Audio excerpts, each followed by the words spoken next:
তারপরে ডিম সিদ্ধ করলাম, চা বানালাম, তারপরে আজকে ভাইরাল সেই সবুজ ডিমটা আমি বানিয়েছি।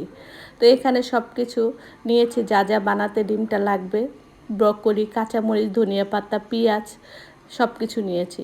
তারপর প্রথমে আমি ডিমটা সাদা অংশ, কাঁচামরিচ, পেঁয়াজ, ধনিয়া পাতা সব কিছু ব্রকলি দিয়ে ভেজে তারপরে কুসুমটা দিয়ে দিলাম।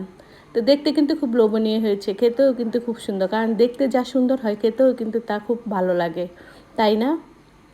আর ব্রকলি ডিমে কিন্তু এমনি অনেক ভিটামিন, কারণ ব্রকলিতে অনেক ভিটামিন আছে। তো এক এক করে সবগুলি ডিম আমি পোস্ট করে নিলাম। তারপরে প্রতিদিনের মতো আমি নর্মাল নাস্তা খাচ্ছি, চা দিয়ে, বিস্কিট দিয়ে। তার নাস্তাটা খেয়ে তারপরে আজকে আবার একটা দাওয়াত আছে, সবাই দাওয়াতে যাব। তো দুপুরবেলা 3টার সময় ইনশাল্লাহ 3টা থেকে 4টার মধ্যে আমি সেই ভিডিওটাও আপলোড করব। আশা করি আপনারা সবাই দেখবেন এবং আমার পাশে থাকবেন। আজকে এ পর্যন্ত, আল্লাহ হাফেজ।